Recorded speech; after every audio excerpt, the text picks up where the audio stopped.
That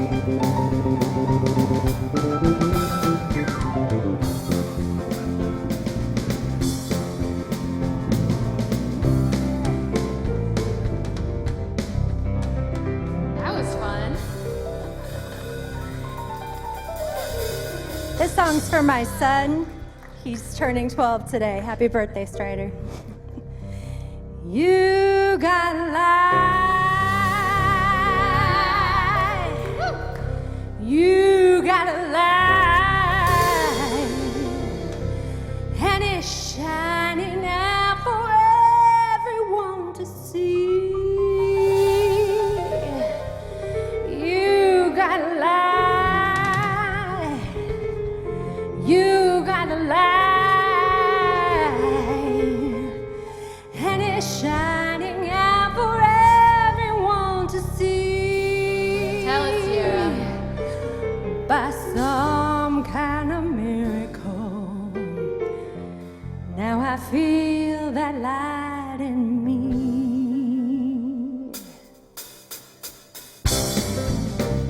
Stand up and sing with us.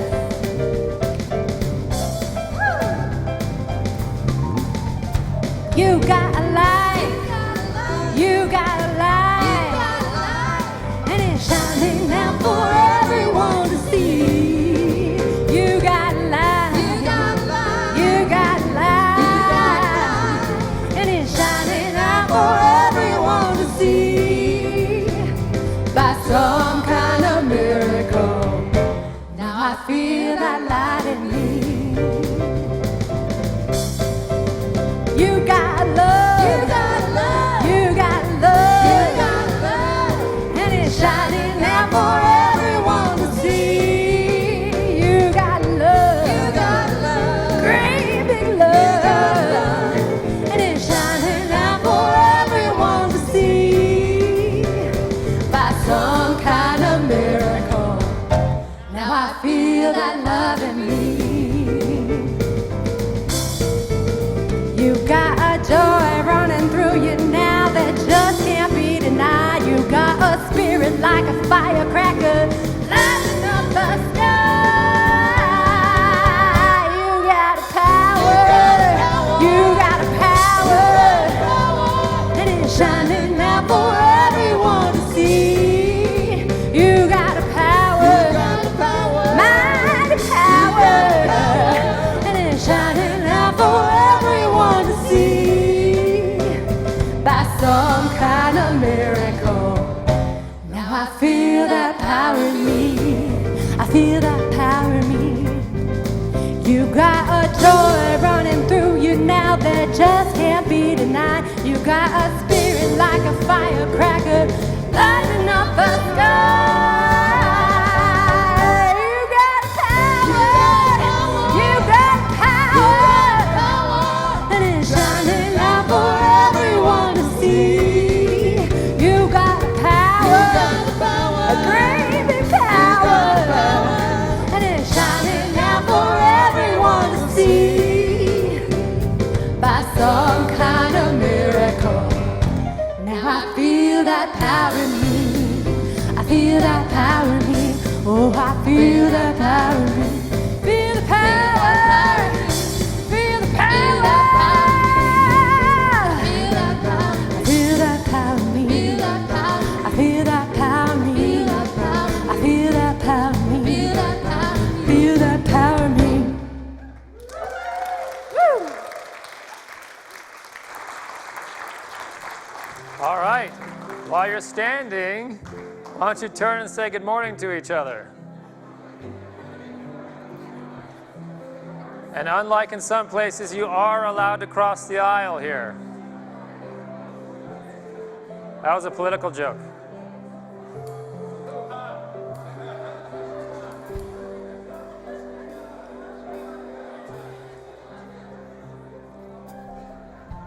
All right, as we're settling down, if you'd do me a favor and just double check that you have silenced your cell phone. You're allowed to keep it on, of course, but please just make sure it's silenced so we don't get the joy of hearing a Bach tune playing during our service. That'd be great. All right. Well, we want to welcome all of you who've come today. We also want to welcome everyone who's watching us via live stream. We appreciate you coming to be a part of this experience, whether you're here physically or virtually. We all know you're a part of this family, and we value you as a part of this family. I also want to welcome, is there anyone here visiting from another Unity church? We quite often have that happen. Anyone coming from another Unity church? Yeah, which church are you from? Columbine, yes, our sister church just a few streets away over there. So thank you for coming and visiting us. Erna and myself just visited a Unity in Austin, Texas, which was Unity of the Hills. It's a husband and wife team there that's friends of ours, and they have a beautiful church out there, amazing little property. So it was great to see them and compare and contrast what they're doing, what we're doing, what's working, what's not working. So we had a great time with them.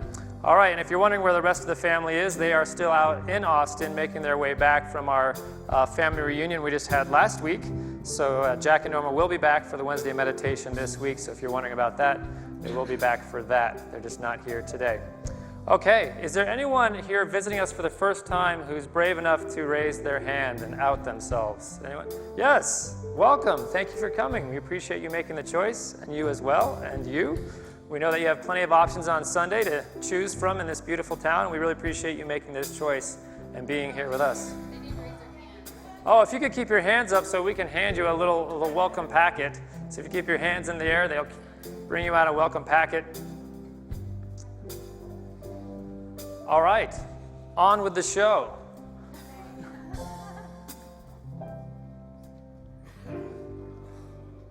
So we'd love for you to sing with us on this song, in preparation for prayer.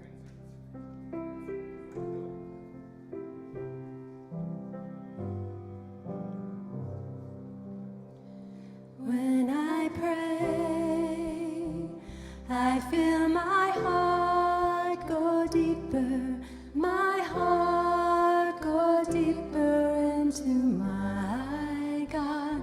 When I pray, I feel my heart go deeper, my heart go deeper into my God.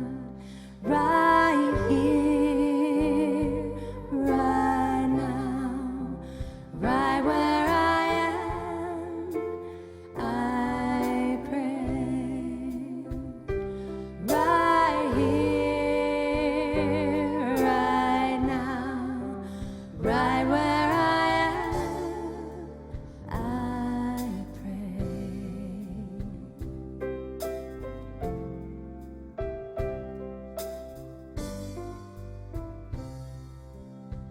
When I pray, I feel my soul go deeper, my soul go deeper into my God.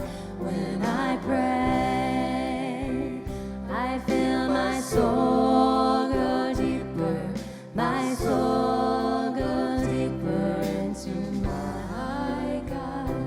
Right here, right now, right where I am, I pray.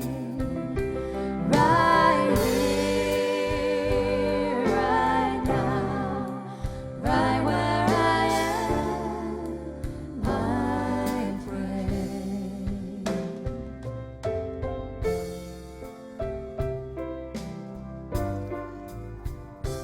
So we're going to do just that. We're going to start with an opening prayer. Invite you to just settle yourself into a prayerful place. If you're comfortable, to close your eyes and drop into that heart center and that place of gratitude. We are grateful that we get to come together like we have this morning with a common goal of just being closer to the divine. Not closer in distance, but closer in realization. Closer to remembering what was already here before we forgot. We are so blessed to be able to do this in such a free and welcoming environment. We're grateful that we've been allowed this opportunity. We're grateful for this space, for all the volunteers that make it happen in the kitchen, downstairs with the youth, in the bookstores, the ushers and greeters, everyone on the campus that makes this moment, this experience happen, including the music team and the singers and the production people. We're so grateful that all of this works in perfect harmony to help create this experience right now. So it is. Amen.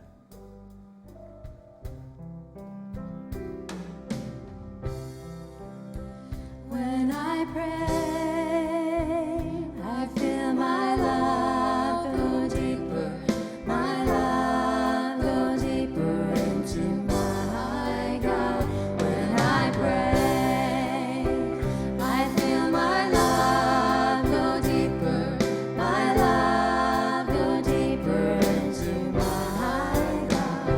Right here, right now, right where I am, I pray. Right here, right now, right where I am, I pray.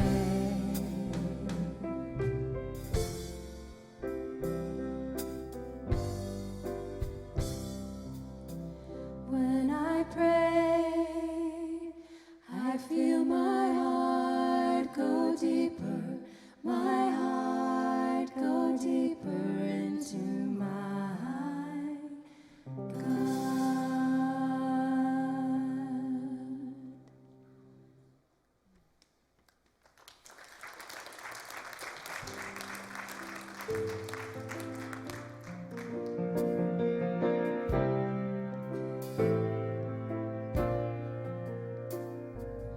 I am a child of this universe. The ocean dances at my feet. The wind plays a melody through my hair. I am loved at every turn. I am kissed by Mother Earth. I am a child of this universe. The sun warms me in its embrace. The stars have a line for me in the sky. I am honored by your light. I am held by Father Time. Every blade of grass, every shaking leaf on a tree, every mountain top sings of the glory of God moving through me. I am a child of this universe. Through my breath, all of life can breathe. I plant the seeds with my every dream. I can love at every turn. Give a kiss to Mother Earth. I am a child of this universe. I greet the God in each space. I am a channel for peace to flow. I am honored by your light. I am one with Father Time. To every blade of grass, to every shaking leaf on a tree, to every mountain top, I sing of the glory of God moving through all, moving as He, moving as you, moving as you, moving as one.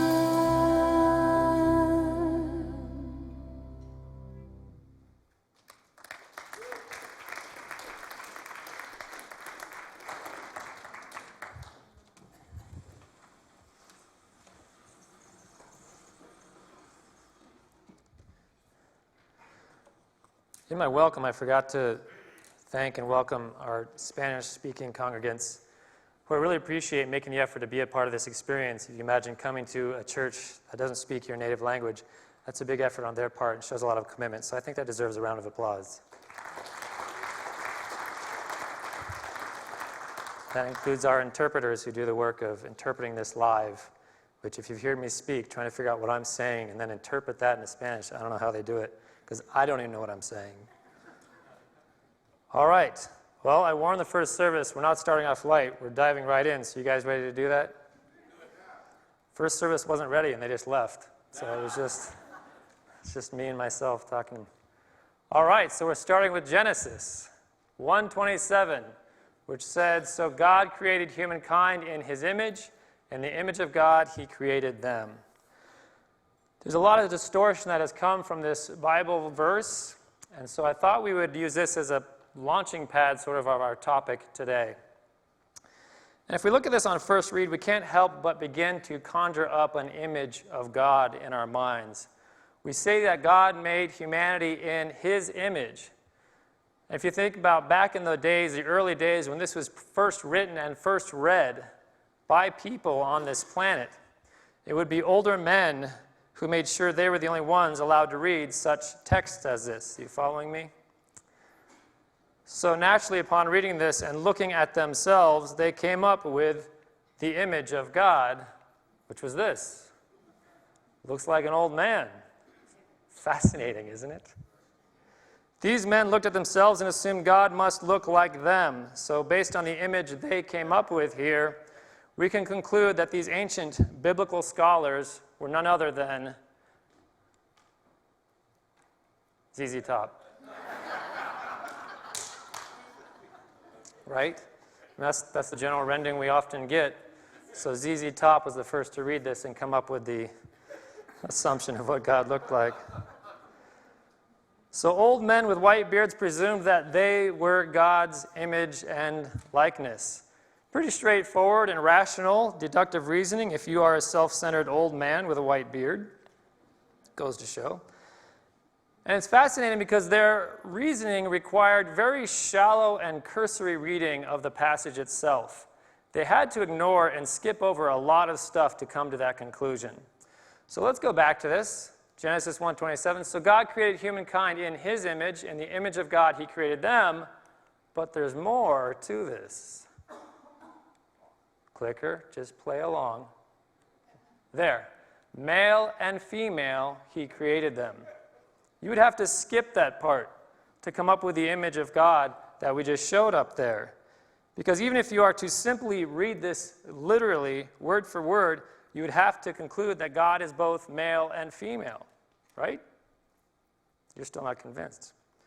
So it takes a pretty narrow mind to still see God as an old man, but, you say, God created humankind in his image. It says it right there. People could have, of course, argued that the Bible refers to his image is proof that God must be a man, must be a man's sort, or it is a him, because it's his image confirming that. But really this makes more sense if we are going to look at the word image as in reference to imagination, the word imagination, as in to have an image in mind.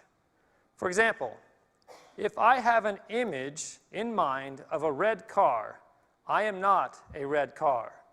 Does that make sense? I'm just imagining a red car. Well, we've pretty much assumed God had an image in mind of humanity, so God must look like humans. God created humankind in the image God had in mind. That does not mean God looks like humans. It means humans look like what God imagined they would look like. And as we know, the intellect, the mind, is often considered a masculine trait. It is part of existence that is to be not in any way only attributed specifically to men or to a man.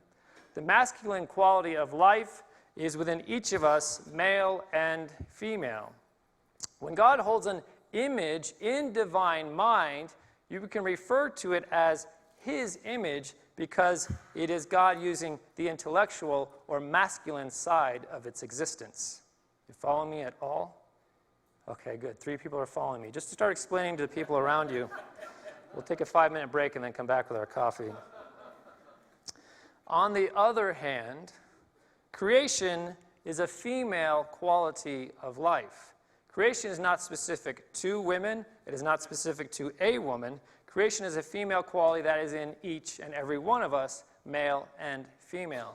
So we are looking at a twofold process. The masculine intellect comes with an image into mind, and then through the power of creation, the feminine power of creation, it is manifested into existence. First in mind, then created into existence. A twofold process requiring male and female qualities. And if we roll this quote back a bit, we'll give even more clarity. So this is Genesis 1:26. We were just looking at Genesis 1:27. In 26 it says, "Then God said, 'Let us make humankind in our image, according to our likeness.'" What precedes the creation process of humanity is the divine saying, "Let us make in our image according to our likeness." If God is an old white man with a beard, what is with this "our" business? Who else is up there? Well, Unity co-founder Charles Fillmore, the co-founder of our movement, did address this. In his book, Mysteries of Genesis, he said this: Jehovah, which means I am, in the Hebrew is written Yahweh. Yah is the masculine and Weh the feminine. The word is made up of masculine and feminine elements and represents the joining together of wisdom and love as procreating nucleus. From the beginning, we were supposed to recognize God as both masculine and feminine. These are the first few words in the Bible, and we had already gotten it wrong. And it only went downhill from there for 2,000 years. Actually, 5,000 years if we're talking about the Old Testament. So humanity has spent a long time with this book, but we've gotten a lot of it a little funky. So I don't want you to get confused, because God is not male or female. We still attribute these male and female concepts of God. And God is not both male and female, because that also would be selling God short. But God is both masculine and feminine. And you see that there's a difference there. God is not male or female. God is not male and female. God is masculine and feminine. Are you following? Okay, same three people, so we're really going to go places together. But humanity has spent thousands of years falsely correlating feminine to female and masculine to male, to say that masculine is for male and feminine is for female. But God is not a man or a woman. God is feminine and masculine by nature, encompassing feminine and masculine qualities, but not as they have been limited and stereotyped by us in the human experience as specific to men and women. So it's hard for us to break away from that concept, because it's been so ingrained from us the time we were born.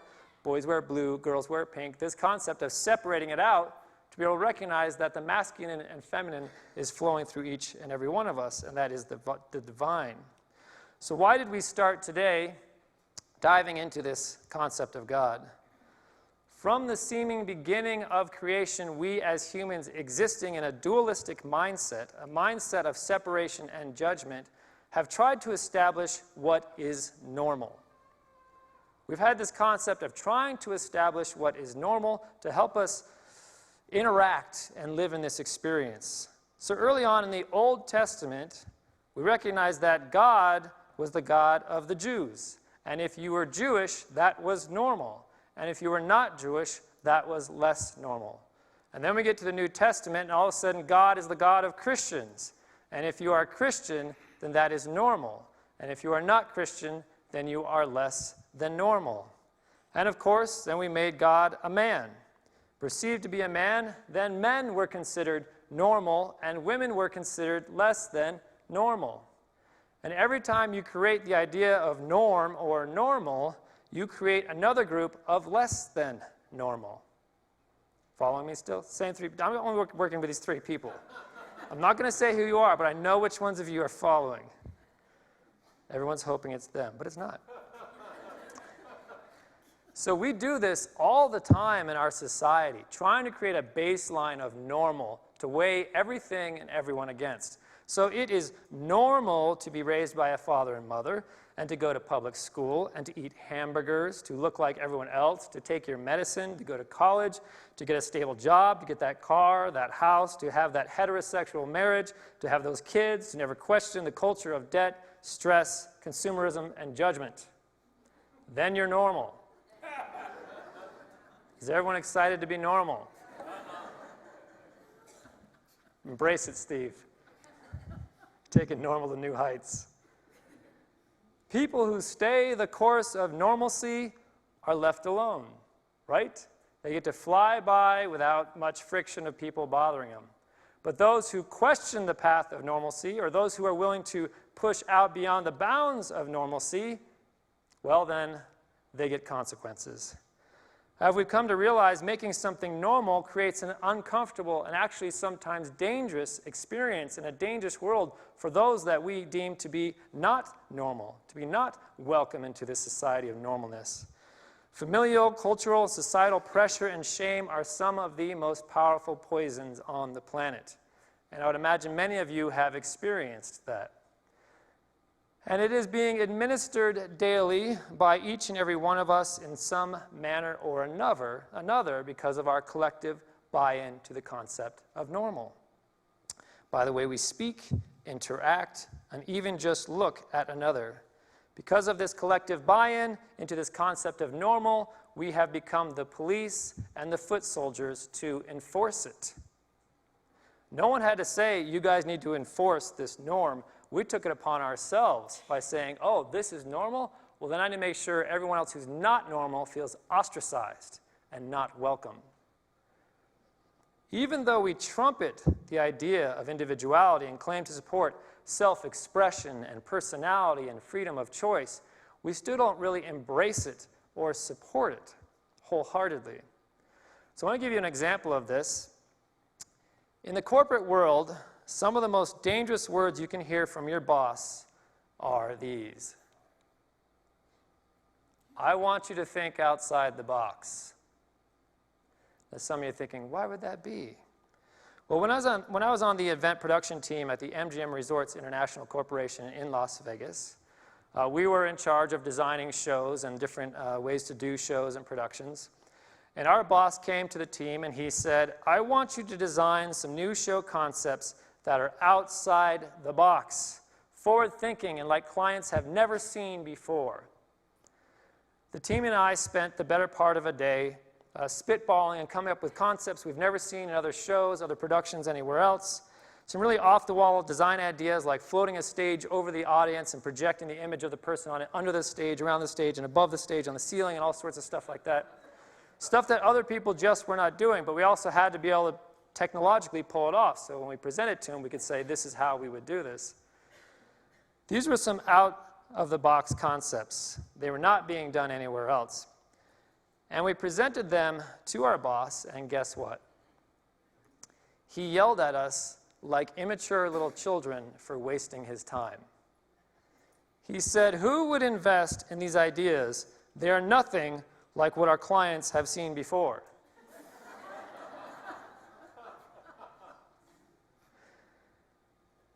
And it was then that I realized when your boss says think outside the box, he's actually saying, come climb into my box with me. That is what's actually being said. You see, our boss thought he was ready for diverse and new perspectives, but really his comfort zone and expectation of normalcy would not allow it, right? He thought he was seeking new perspectives and ideas, but his comfort zone and his policing of normalcy would not allow it. We live in a world that is constantly trying to police this concept of normalcy in all things. Don't color outside the lines. Only use the colors that are assigned to each box. And if you try to push through or beyond, well, that's not easy. I was corrected first service. The person said this was not Ralph Waldo Emerson. But for our case today, it is Ralph Waldo Emerson. To be yourself in a world that is constantly trying to make you something else is the greatest accomplishment. We have this one-size-fits-all concept of life and now it's getting stretched to the point that it could burst. People are pushing back against what society says they should be and are allowed to be. People are saying, I'm not buying into this concept anymore. We are beginning to realize just exactly what we truly are. We are children of God. We are expressions of the divine, and the divine is infinite. Therefore, there are infinite expressions of the divine. But yet we keep trying to limit this world to only those that express in the ways we determine to be normal and allowed. But if God is infinite in expression, there can't be a normal expression. You understand? If God is infinite in expression, there cannot be a normal in expression. But although there is no normal in expression, there is a normal in being. Which brings us to the topic of equality. And I believe we struggle with equality because we have a distorted concept of what equality is. Because still this concept of equality is based on the false understanding of normal. It's still related to this concept of normal. It is based on physical comparisons. We're not equal until my physical comparison to you, I've decided, has equaled. So let me explain. In this room, right now, all of us are equal. Regardless of how much you make, regardless of your skin tone, regardless of what language you speak, or your background, or the kind of people you hang out with, all of us in this room are equal. We are equal in power, we are equal in purpose and value, regardless of how we appear to show up in the physical experience. Just know that to be true as we move forward. Regardless of your situation, you have an equal right and access to the experience of love and joy and peace and bliss. This is your right because you are a direct descendant and expression of the divine omnipresence of love, joy, peace, and bliss.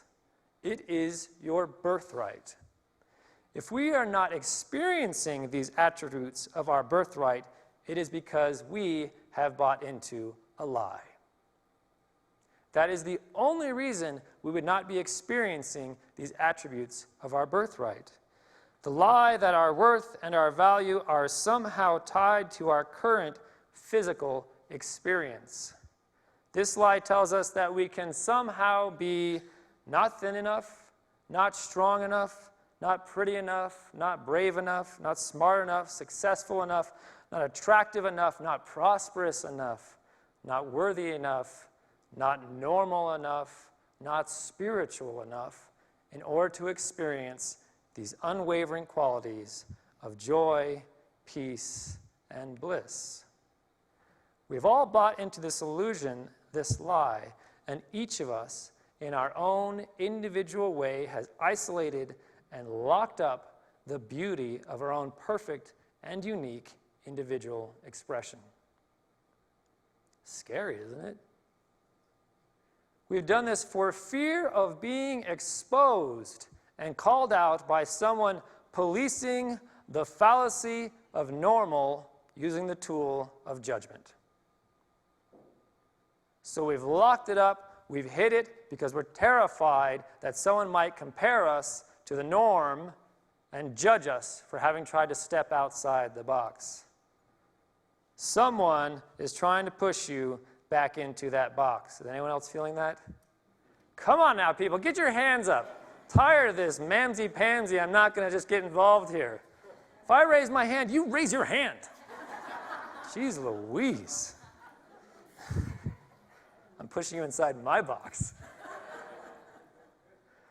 But it makes no sense to try and shove the infinite expressions of God into a small box of human perceived normalcy. Because what helps us thrive is diversity. This is actually from Elder Neil A. Maxwell, one of the leaders in the LDS Church. He said, we must be different in order to make a difference. I read that and it really got my head spinning. It's a really beautiful and powerful statement. How do you plan to make a difference if you don't bring anything different to the table? If you're walking in a line that everybody else is walking in, how do you expect that line to ever change? If you're not pushing out the outer barriers of normalcy, how do you expect it ever to expand? If your consciousness is in the same cesspool as everyone else's, how do you expect human consciousness to ever evolve? That's what's really being said here. But I want to touch on this concept of different for a second, because there too, we have a lot of weird baggage attached to that. There are two types of different I would like to open up here and describe. There is advertising that you are unique and different. And then there is standing in your truth, which others just happen to perceive as different. In the first, I am actively trying to make my physical appearance stand out to make sure everyone recognizes me as something special. In the second, I recognize my specialness is not tied to the physical. And the only reason I stand out is because I bring something new to the table that has not been seen before. So when I was writing this down, I was thinking back on my life. And in high school, for those of you that knew me back then, I had a mohawk. I didn't stand it up with glue and all that. I just had it shaved on the sides and floppy hair. I thought it looked really cool skiing.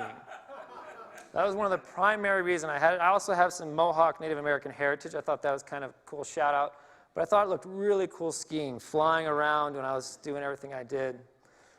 And it would call me out some attention to myself to show that I was a good skier. But if I actually was a good skier, it would have spoken for itself. Do you see what I'm saying? I might have been calling to attention to the fact that I wasn't the greatest skier on the mountain. But had I been the greatest skier on the mountain, that would have spoken for itself without me having to do anything in physical appearance or effort. It takes this many years to learn things like that. So different really means varied expressions of the divine. Not that we try to look different or act different or live different or love different. It's not about our physical presentation. It's not about the character we're bringing to the stage of this play.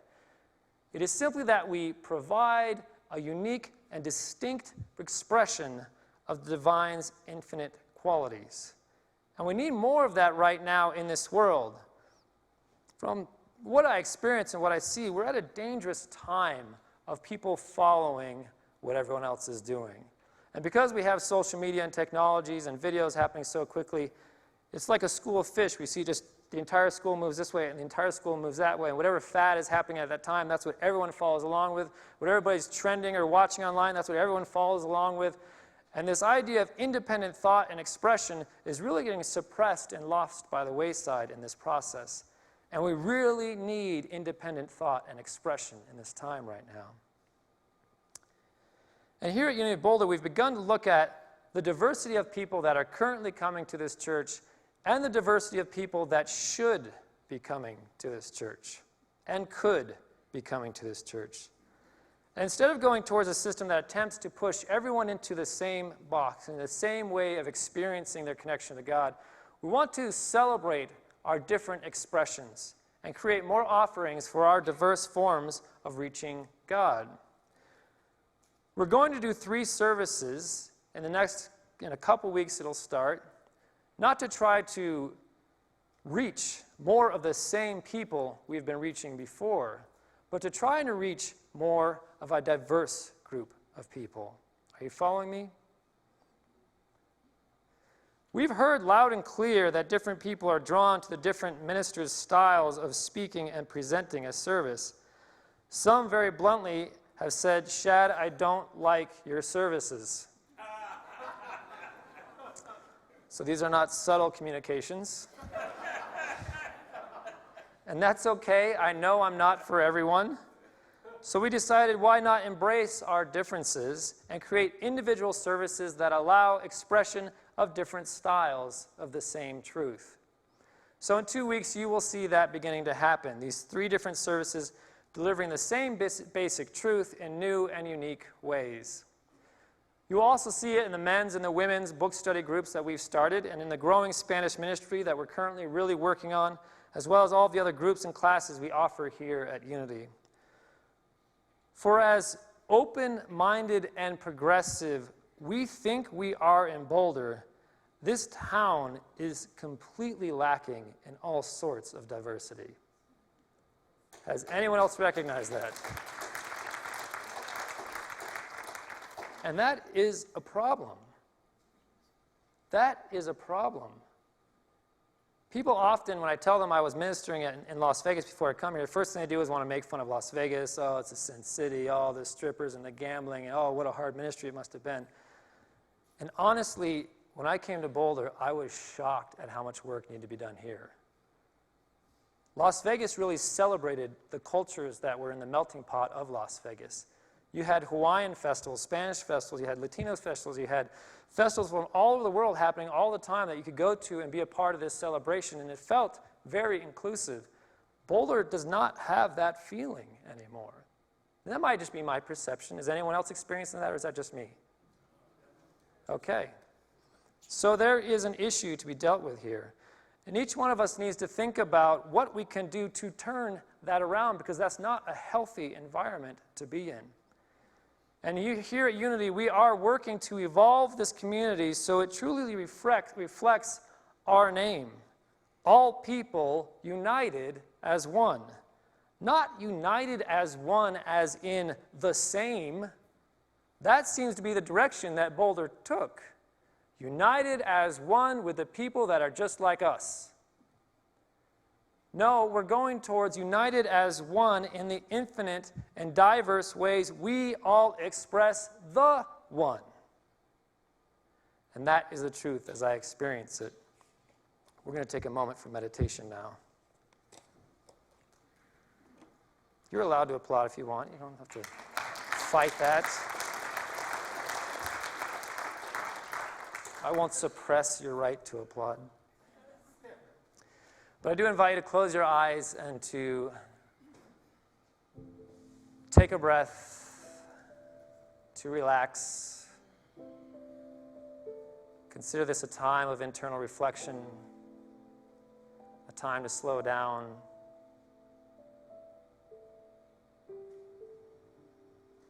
We have an amazing opportunity in this city, in this state, in this country, in this world, to break down these crazy, illusionary, false concepts that any one of us is different from another, less worthy, less likely, less ready. We need a new definition of equality that doesn't line people up side by side and compare their physical attributes.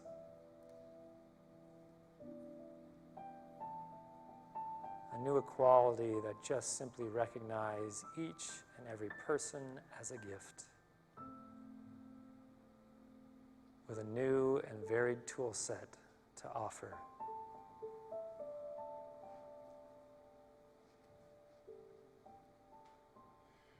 And when we close our eyes, we release and cut off this concept of separation by not being able to see these differences we previously categorized as not us.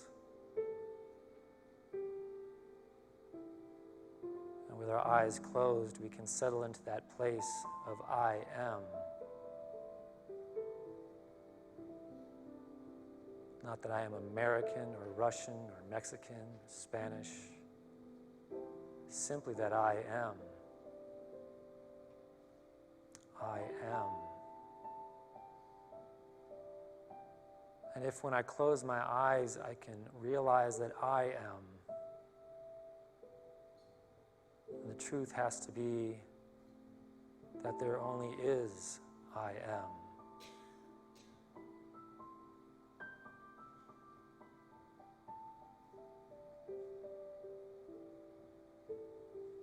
So in this place of stillness and realization, I make a commitment to myself that the next time I open my eyes, I don't let them deceive me with their tricks. Instead of taking information in, I project the truth out. I am,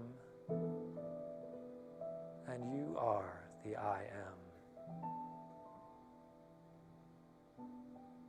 And there is nothing between us but a lie.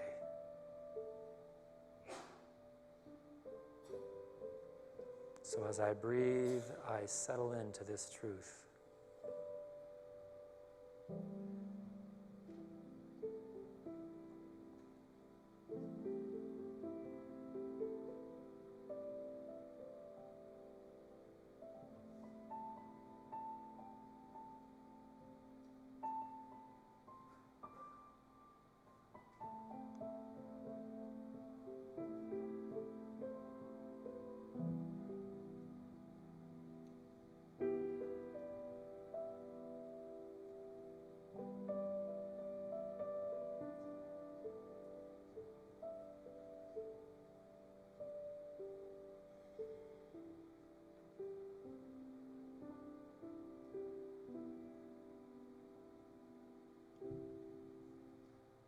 And as I prepare myself to go forth from this moment of silence, I hold on to the question, how can I go forward throughout my day? Breaking down more of this illusionary concept of difference into the true definition of difference, which are divine gifts. And I'm grateful for this experience and this time, and so it is. Amen.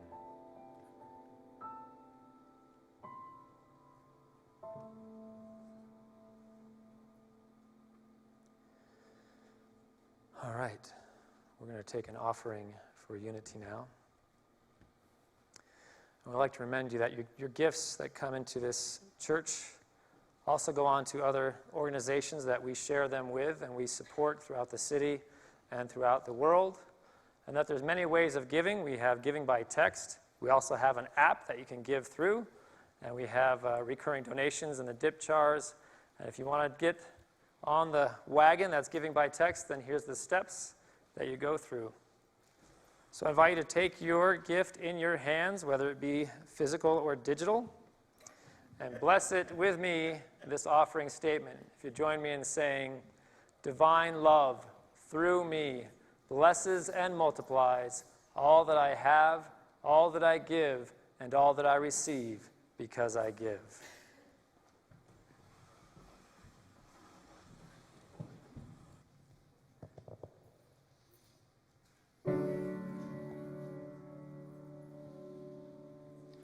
In the morning when I rise to meet you, in the morning when I lift my eyes, you're the only one I wanna sing to.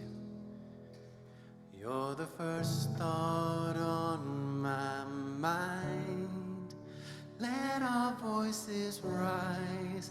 All creation cries, singing out in endless hallelujah.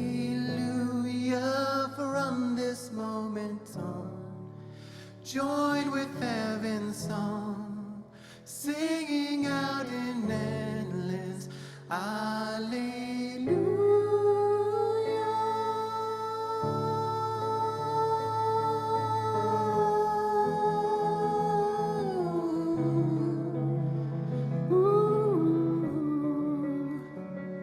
In the moments where you go unnoticed, in the ordinary day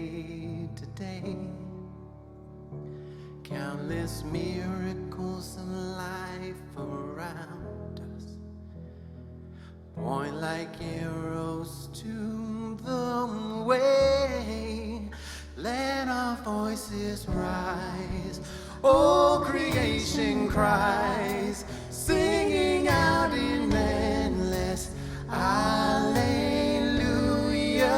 From this moment on, join with heaven's song, singing out in endless Alleluia.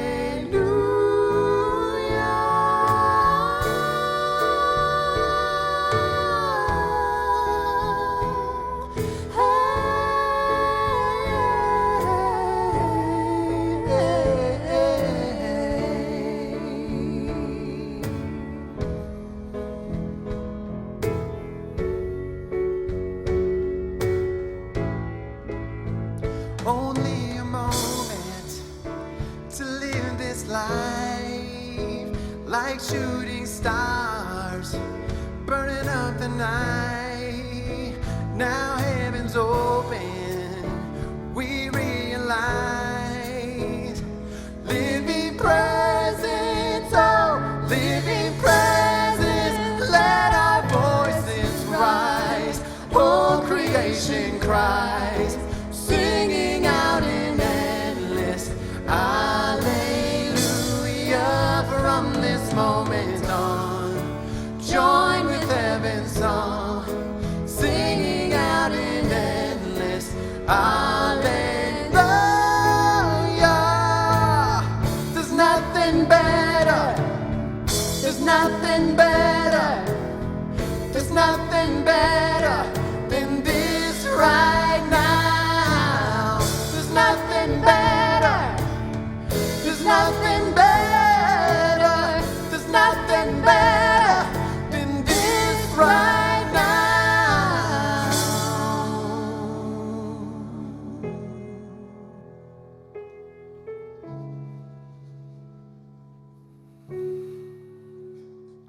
In the evening when I lay my head down, in the evening when I close my eyes, you're still the only one I want to sing to. You're the last thought on my mind.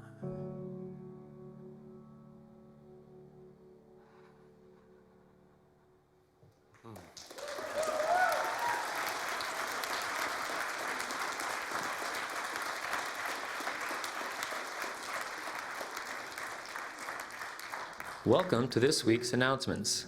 Tomorrow evening, our Monday meditation with Reverend Shad will be canceled again this week as he and Erna will be traveling to Unity Village for meetings with Unity Worldwide Ministries Board of Trustees. Today, immediately following the 11 a.m. service on the dance floor in the Fellowship Hall, there will be a meeting with our Spanish-speaking congregants and interpreters. This meeting is open to anyone who speaks Spanish and anyone who would just like to help grow our Spanish-speaking ministry.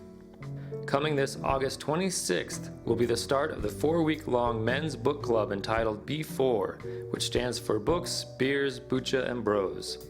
They'll be diving into the book The Y Cafe and meeting over at the Rayback Collective to enjoy beer and kombucha as they discuss the book.